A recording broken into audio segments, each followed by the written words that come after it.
What's poppin', everyone? So, I thought it would be kind of a special thing to talk about the Academy Award nominations and everything that transpired at the Academy Awards and all that. As sort of a special, D-podcast special presentation, because, I don't know, I have a big, huge thing every year where I pick my picks for the best Academy Award, like who's gonna win the Academy Award and all that type of thing, And I kind of want to talk about what I think is gonna win and why. Also, just so you know, I'm getting off of a cold, so if I, sniffle or cough every once in a while, that's kind of why. So I apologize for that. But anyway, guys, let's begin this Aurora into the awards, starting with Best Visual Effects and then ending with Best Picture, and I'll explain why. So, Best Visual Effects, this is kind of a no-brainer right here, but it's going to be I can do this correctly here.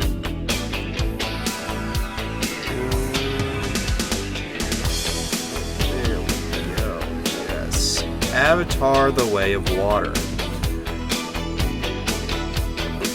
Now, why is it going to be Avatar: The Way of Water? Well, because these effects have been made for 10 plus years. In fact, that's the only reason why it's coming Avatar 2. Apologies. That's why Avatar: The Way of Water is coming out now instead of when it was supposed to come out in 2015. It's because James Cameron, slaved over the Academy Awards, slaved over the special effects for so long and wanted to get absolutely perfect. So, and they are. It's basically an animated film, more or less, but there's facial features and all that type of stuff that's there are times when you actually believe that you're seeing these characters come to life. There's no ifs, ands, or buts about whether or not these are real, because it's that detailed and that revolutionary. So if it doesn't go to Avatar: The Way of Water, I don't know, man. That's I don't know. Something's up with the Academy if that happens. So yeah, Avatar: The Way of Water, Best Visual Effects. Now, Best Film Editing. I had a hard time thinking about this, but I think it's going to go to Everything, Everywhere, All at Once. If I can get that there we go. So, why do I think that this is going to take it? Because of this. It's basically, I personally think Everything Everywhere All at Once lives or dies in the editing room, because it is so, if the editing isn't on point, the film is basically convoluted, and it absolutely, you don't know what happens. You don't know what's going on in the entire film. But the thing with Elvis is that, I don't know, it's Baz Luhrmann's weird editing thing where it's can't have a shot linger on for more than 5 seconds, so you gotta have the editing go on. And I get it, right? There's some editing in Elvis that is truly awesome. The fact that Elvis's 1968 special and all that is basically shot for shot the same thing, except for a different actor being in there. It's inspired, but that no. There's some things that are just like so fast, I don't even understand what the heck's going on. So, even though I love the film, I gotta admit, the editing is just terrible, and I don't even know why it's nominated for Best Film Editing. So there's that. Top Gun Maverick, I mean, I love Top Gun Maverick, but I don't really... The editing is kinda, you know, same old, I guess, you know? And Banshees of Inisherin, great editing as well. Tar, great editing as well. But it's gonna go to everything everywhere all at once. It should. It might go to Elvis. I can see it going to Elvis. I don't think it should go to Elvis because, you know, they want flashy editing, you know, like, oh, I actually see the editing, so maybe it's gonna go to Elvis. But I'm gonna take the hope here that Everything Everywhere All at Once takes it, because again, it lives or dies by the editing. So there's that.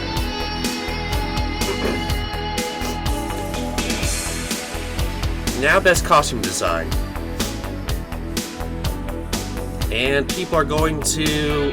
And now, I'm actually going to give it to Elvis right here. If I can... Oh, please don't do this. If I can... do this. There we go. Elvis. Because here's the thing.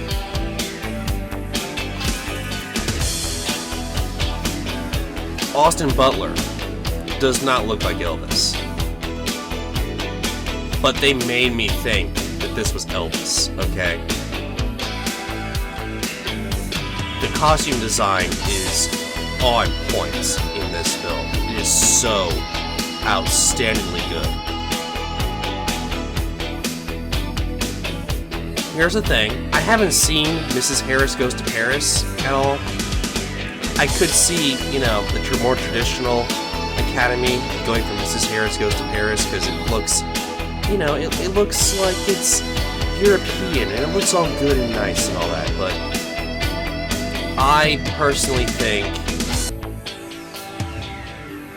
Elvis should take it. Elvis is going to take it by a slim margin, of course. But, yeah, it's... And why do I think that's going to happen? It's because of this. I think that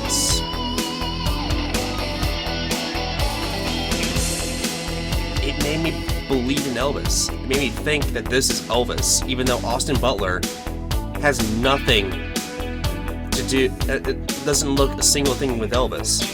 The costumes were spot on, so there's that. Best makeup and hair design, or hair styling, I should say, not hair design. This is tough, actually, because I can see it going to 3 right here. All Quiet on the Western Front, see it going to that. I can see it going to Elvis, and I can see it going to The Whale. So, here's the thing. The Whale, best makeup and hair design, they only really did it to one person, and that was Brendan Fraser. So I think that's the reason why this is nominated. All Quiet on the Western Front, again, fabulous film. Doesn't make me think about best makeup and hair design, though. So again, this thing works. There we go. Give it to Elvis again. Give it to Elvis again, and here's why. I mean, it made me believe that this was Elvis. Austin Butler was completely transformed and made me think, oh, this is Elvis.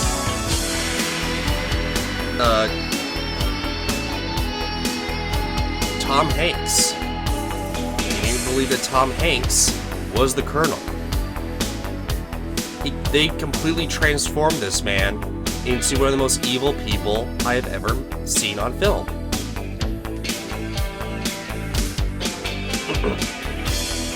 So there's that. Yeah. So, also, they did a fat guy.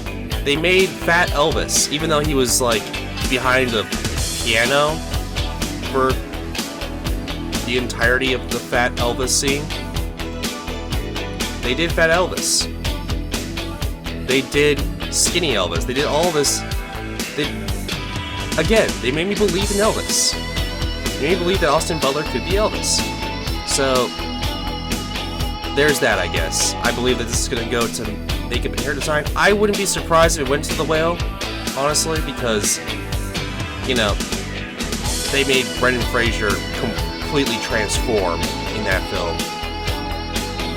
But I personally think that, other than Brendan Fraser, the rest of the film, it's not really that great makeup and hair design all that much. It's just kinda...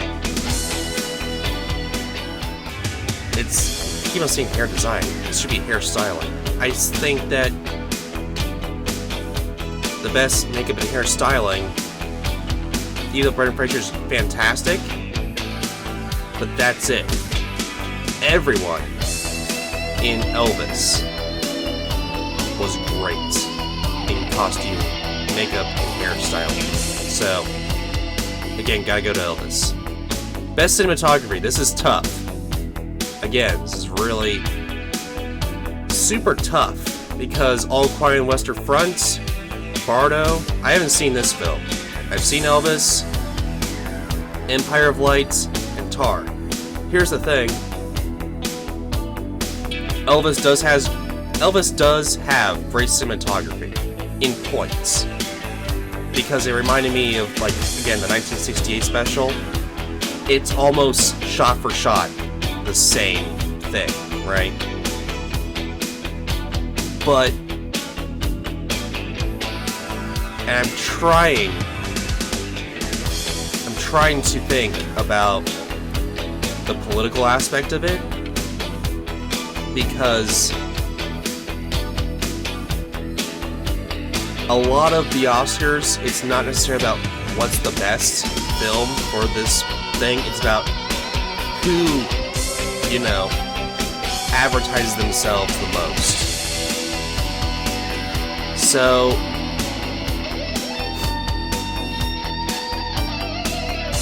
and I don't think Elvis is going to get it, because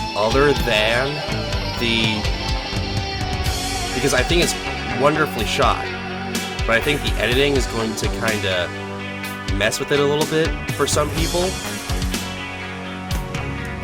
I think that Empire of Light is going to take it just barely, because it's Roger Deakins. Roger Deakins is one of the greatest cinematographers of our time. And he got his first one with, he got his first win with,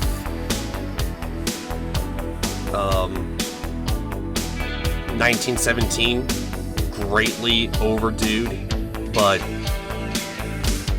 I think he's going to get his second one just because it's Roger Deakins. I wouldn't be surprised if Elvis got this one as well, or All Quiet on the Western Front. Because All Quiet on the Western Front, again, fabulous film. I just don't think many people have seen that film. So I have to give it to Empire of Light for now. It might change once I see, you know, the buzz and all that on March, when, you know, it happens and all that. So yeah, there's that.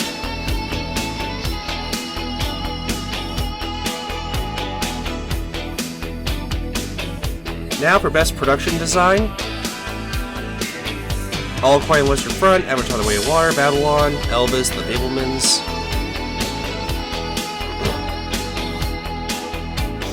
And we'll get to The Fabelmans. But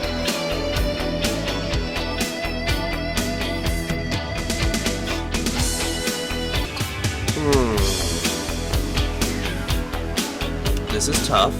Even though I know which one I picked, I'm thinking about doing my pick here.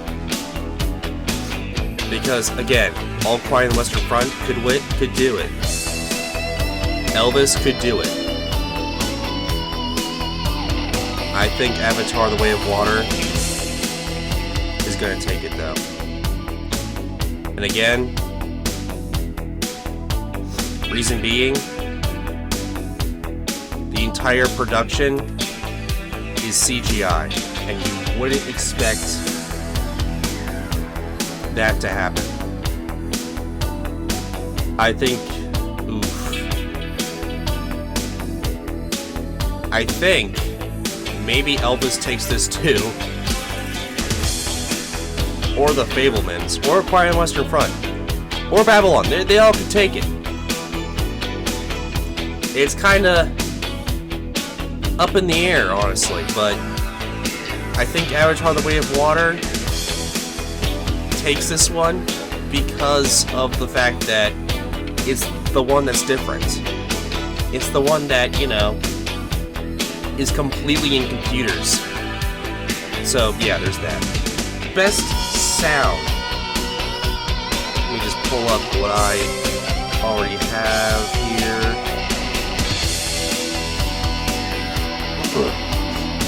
So, I think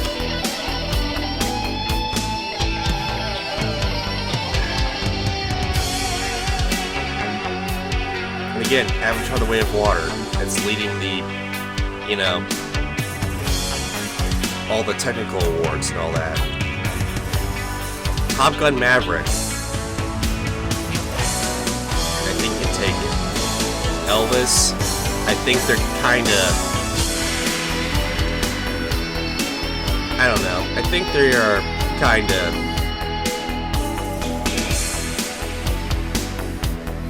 confusing this with the music aspect of it, I think.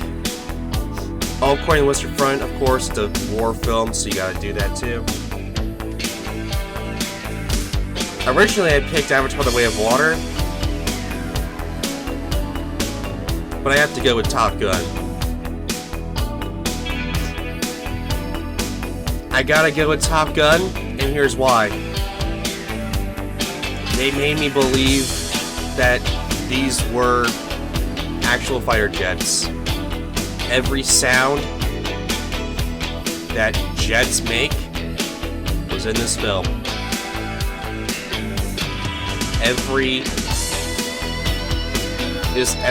It made me fully believe that these were actual jets, so I gotta go with Top Gun. Alright, let's go say Avatar. That could still win.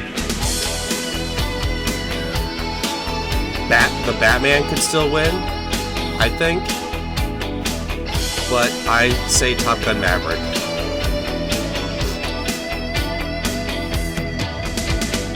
Best original song. I don't really care about this a whole lot, but here it is, I guess.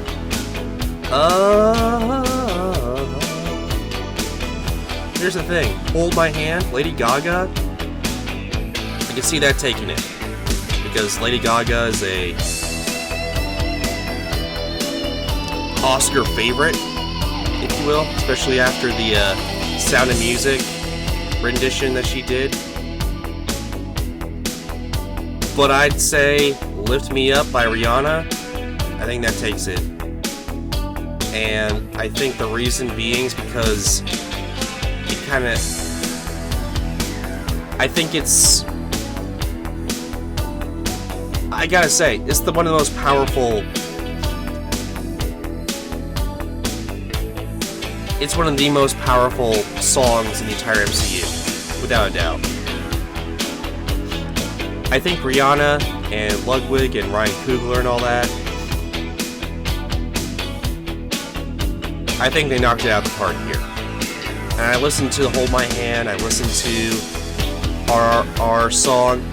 Here's the thing, I think it's a little out of the Academy's realm, I think, to give it to RRR. Who knows? It could still win, so they can get that, what is it? diversity, I guess, maybe. I can see them taking this. But I don't remember Hold My Hand. I don't remember Applause. I remember Lift Me Up. So, I think it goes to this. Best Original Score. All Quiet on the Western Front, Babylon, Things You've Been Sharing, Everything Everywhere All at Once, The Fabelmans. Of course, John Williams is in this.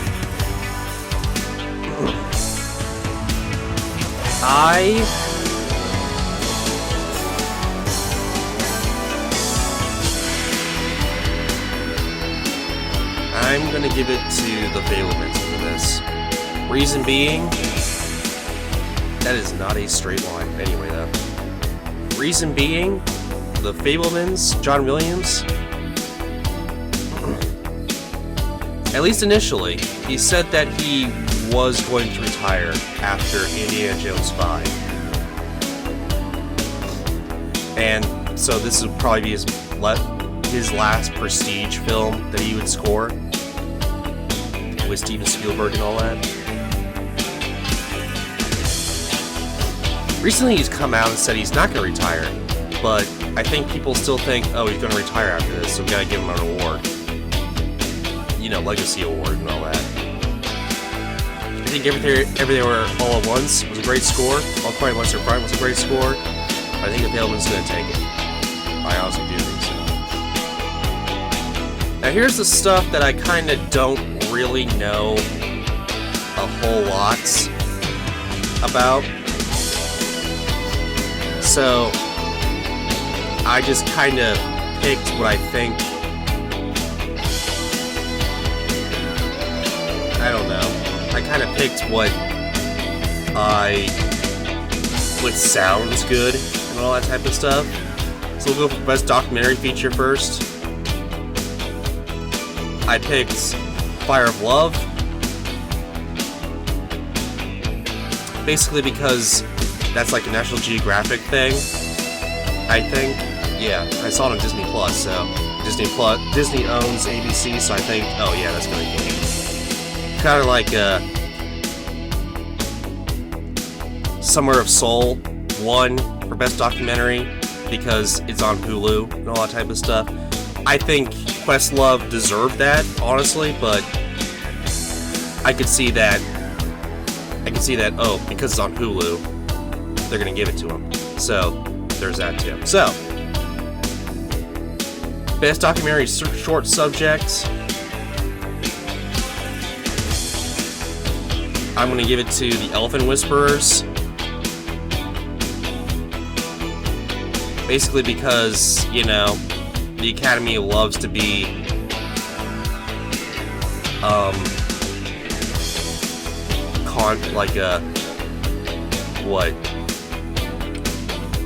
Earth conscious, basically. I don't think, and The Elephant Whisperers, it's got that catchy title and all that type of thing, so I'm gonna give it to that.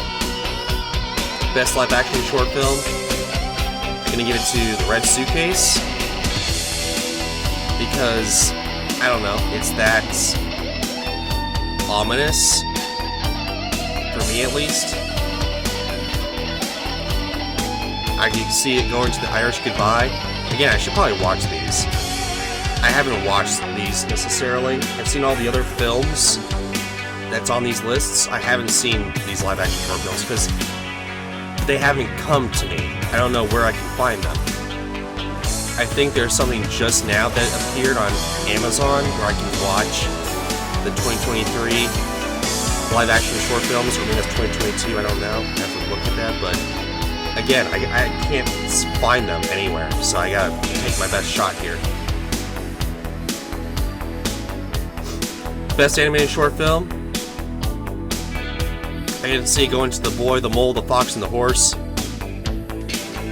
But it's gonna go to The Flying Sailor for me. At least by what I can find online and the catchy title and all that. So there's that. Let's move on to stuff I do know. And that is Best International Short Film. Here's the thing. This is gonna take it. All Quiet on the Western Front. It's absolutely going to take it. And here's why. It's nominated for Best Picture, and none of these other films are nominated for Best Picture. It's going to win. They obviously think that this film is that good to the point where they nominate for Best Picture. Why wouldn't they nominate these if these were going to win? So All Quiet on the Western Front is going to win this. Obviously. Best animated feature film. Obviously, this. Here's the thing. Here's a couple reasons why. For one thing, Guillermo del Toro is a Oscar favorite within the Academy.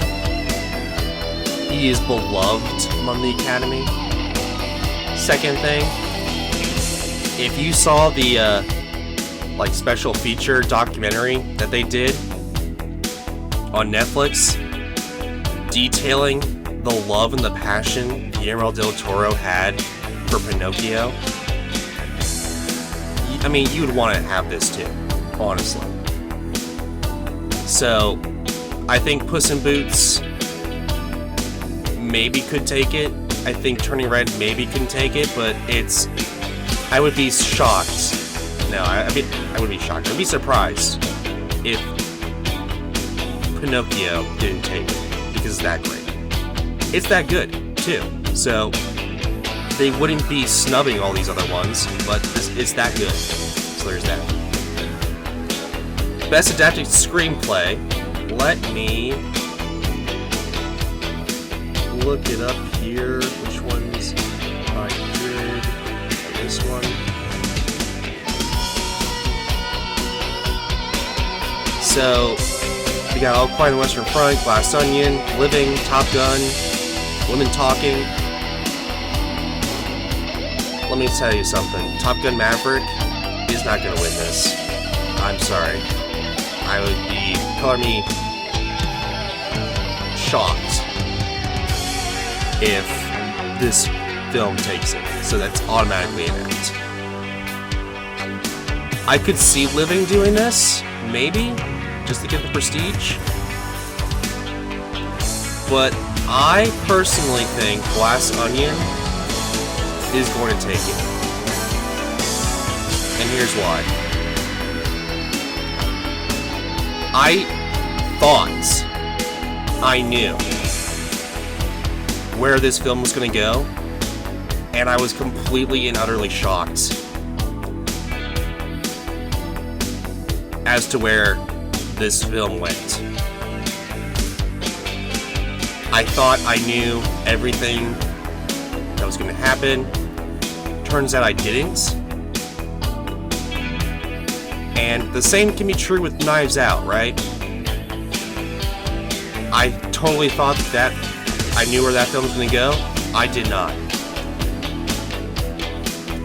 But this was even more so, because I thought, oh, this is going to happen, this is going to happen, this is going to happen, but it turns out, no, it didn't happen.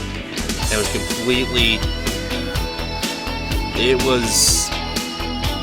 completely something different. And I'm not going to say what it is, just in case you haven't seen the film. I highly recommend you do. But yeah, it shocked me, which is what a mystery detective film should do. I think that we've all come a long way since The Rise of Skywalker and all that, so it won't be, appalling to see Rian Johnson get this. Which I don't think the Academy really cared either way about Rise of Skywalker or The Last Jedi. I think the nerds do. But I think there's less nerds that would be shocked to see this happen. Anyway, though. Best Original Screenplay. This is kind of a toss-up here again, because I think Everything Everywhere All at Once, I think that could take it. I honestly do, but I think The Fableman's gonna take it. And here's why. I keep on saying here's why. But here's why. This is deeply personal. You can see it. It's deeply personal, this script, for Steven Spielberg. The Fableman is Steve. Steven Spielberg is that Fableman. This whole film is about how film transforms him and transforms his family. For better or for worse. It's about living in a family, in a kind of tumultuous family, while making movies. And how making movies is the most outlandish thing. Making movies is the most outlandish thing in the most outlandish family there, right? One time, you can see in the trailers, one time his mother comes home with a monkey, so there's that. Here's the thing, I think Tar could also take it, because it is basically a biopic of someone who never existed, and it's a fabulous script. Everything Everywhere All at Once, also fabulous script. Banshees of Inisherin, also fabulous script. I don't think this will take it though. I think The Fableman's is going to take it. I honestly do. Best Supporting Actress. This is a heavy shot. It's a very heavy shot. I hope this is true, honestly, because Jamie Lee Curtis, Everything Everywhere All at Once, she did a great job, right? But I don't think she did everything that's super mind-blowing, right? Although she was fabulous in the film, I don't think she's gonna win this. Stephanie for Everything Everywhere All at Once. I'm not even gonna attempt to say this as, you know, I don't think that it's going to do that. I don't think that it's I'm not gonna attempt this because I don't want to be stupid. I don't know what I was saying. Anyway, Angela Bassett, Black Panther.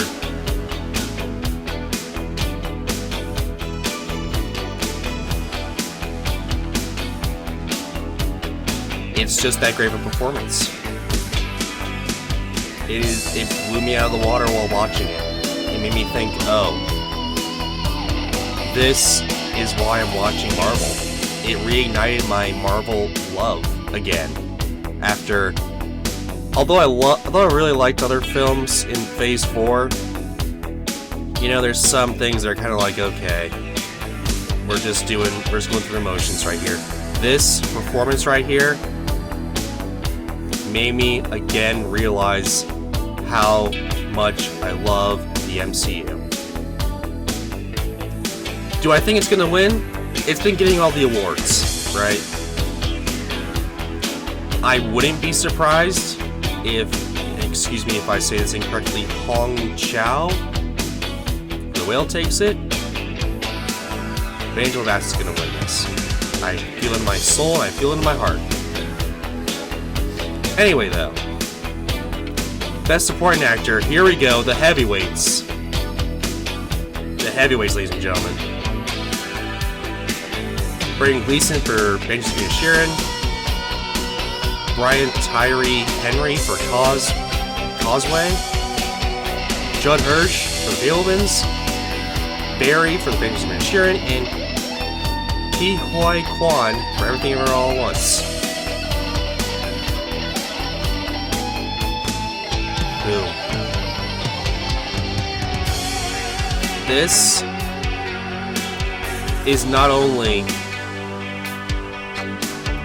has he gotten all the major awards as of now, this man, You can make a film about his comeback story. He's been making the trades, he's been making everything, and he is... everyone is loving him right now. He's Short Round, he's Data from the Goonies. He decided to quit Hollywood because he didn't think there was going to be any roles for him. Then he saw Crazy Rich Asians, and it completely did a 180. And this is a career-defining performance that he gave in Everything Everywhere All at Once. It's that good.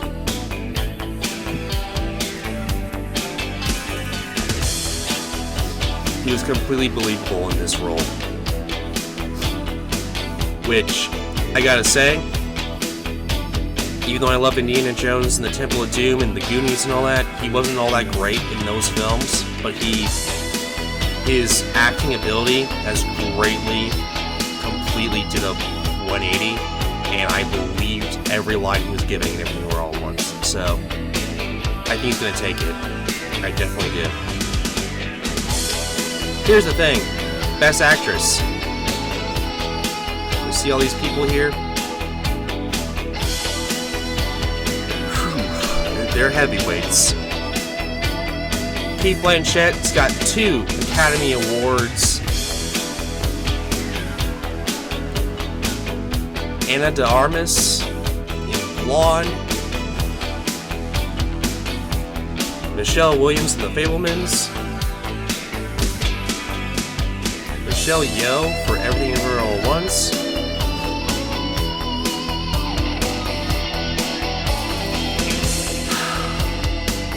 Who is the first Asian actress to be nominated for this award since 1935 or something like that.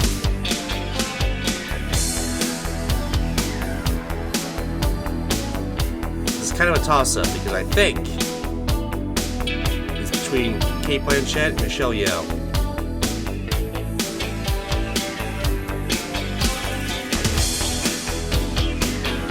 I might regret doing this. I'm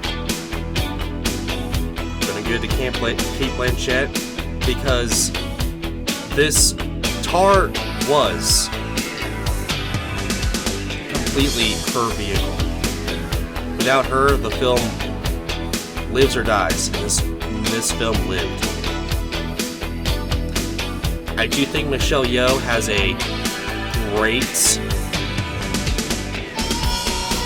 chance of winning this. I honestly do. But I think Cate Blanchett is going to win this because it's Cate Blanchett. She's one of the greatest actresses of our time. But I would not be surprised, and I would greatly be open to the fact that Michelle Yeoh takes this as well. I hope she does. But I think Cate Blanchett's going to win this. Best Actor. This is a 3-horse race, as you see in the John Campion show. I can see Austin Butler winning as Elvis, because he made me believe that he actually was Elvis, even though he didn't look a single thing like Elvis. Colin Farrell for the Banshees of Inisherin. I think he was outstandingly fantastic in the Banshees of Inisherin.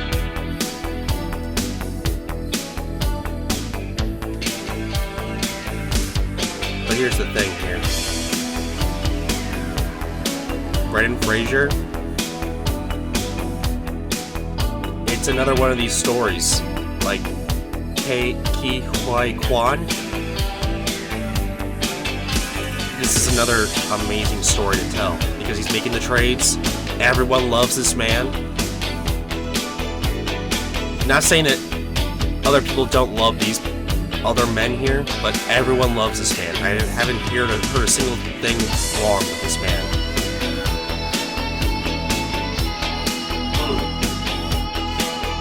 He was part of the Me Too movement, so there's that too. He was like the guy that, I guess, headed the, like, men being sexually abused as well. He quit acting for a long time, but he comes back with a fantastic and career-defining performance in The Whale. Completely transforms. I think he's gonna take it. I honestly do. I wouldn't be surprised if Austin Butler or Colin Farrell takes this, but I think it's Brendan Fraser in The Whale, and I am rooting for this man. He is one of the greatest in Hollywood. Really down to earth. I hope beyond hope that this man gets it. Best Director. The Daniels for Everything Everywhere All at Once, Todd Field for Tar, Martin McDowell for Banshees of Inisherin, Ruben, I can't even pronounce that, Triangle of Sadness, Steven Spielberg for The Fabelmans. Ladies and gentlemen,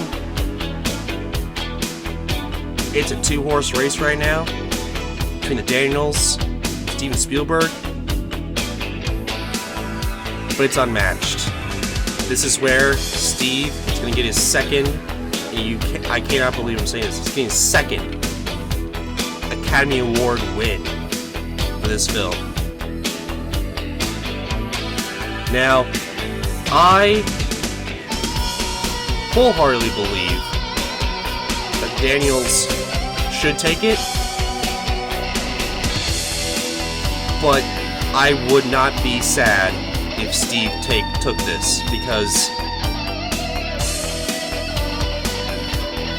even though some people might think, oh, this is about a film about movies where the guy barely does anything about movies. This kid was depressed the entire time he wasn't making movies, and he was only happy when he was editing and making movies. This film is so personal, it made me think, oh, this is me right now. I could see him as me, and this is also the quintessential, I think, Spielberg film, because it's not only deeply personal to him, but I think it also kind of meshes the two Spielbergs that you see, because you get the magical, adventurous Spielberg with Indiana Jones, E.T., Jaws, Close Encounters of the Third Kind, but you also get the more serious Spielberg with, The Color Purple, Schindler's List, Saving Private Ryan. This film is a combination of the two, and it's something nostalgic people will love. It's something that the Academy will also love, because they love it when Spielberg is super serious. Also, without Spielberg, this film wouldn't exist. Without Spielberg, this film, I could see just not existing right now. So, I could see Everything Everywhere All at Once existing, Tar could exist, Banshees of Inisherin could exist, Triangle of Sadness could exist. Without Spielberg, The Fabelmans wouldn't ever exist. So there's that. The big one, ladies and gentlemen, Best Picture, All Quiet on the Western Front, Avatar: The Way of Water, Banshees of Inisherin, Elvis, Everything Everywhere All at Once, Fabelmans, Tar, Top Gun, Sadness, Triangle of Sadness, Women Talking.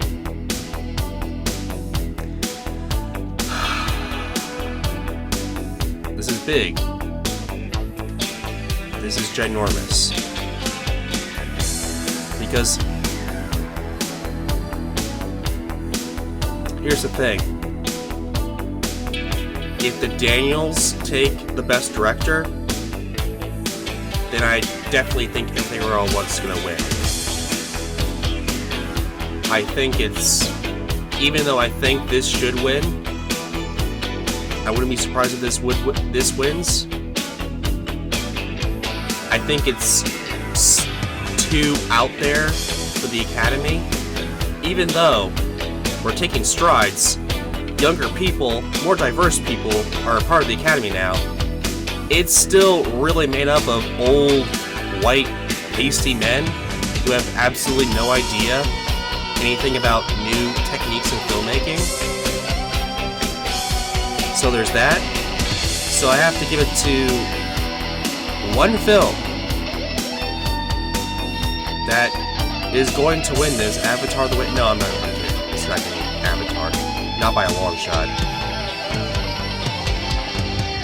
It's The Fabelmans. And here's why. Not only is it the combination of two Spielbergs, not only is it a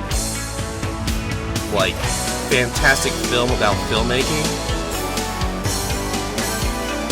anyone can watch this film right here and relate to him, because despite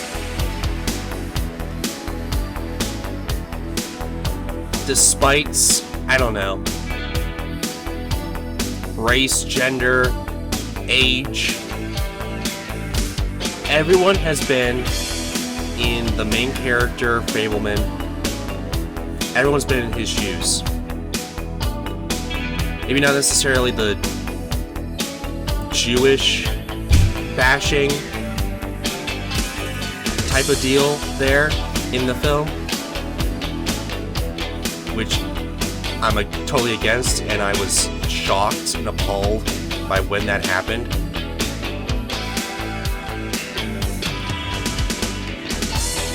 But most people can relate to the bullying. Maybe not that harsh, but, you know, a bully somewhere trying to keep you down. Everyone can relate to, but absolutely everyone can relate to making films. The struggle it is, no matter how gift-wrapped the present is for you, everyone can relate to the struggle behind making films. Everyone can relate to the majesty of the film, of the majesty of movies. Everyone can relate to the glory behind their first break into Hollywood. This film is basically made for filmmakers. And who's the Academy? Filmmakers. Plus, there's this huge thing going on right now about, I don't know, anti-Semitism in America right now, especially, and there's a lot dealing with that in this film. So, if they want that, oh, we're relatable and we're relatable in the news card or whatever, you can take that for the Fabelmans as well. So, there's that. So, yeah, there it is, everybody. My picks for whoever's going to win the Academy Award. The Academy Awards, everybody. Take this to the bank. No, I'm kidding. I highly doubt I get half. But anyway, though, guys. Question is for you. What do you guys think? Who's going to win? Who's going to lose? Comment, let me know, subscribe, ring that bell. More content come your way. And hey, take care, guys.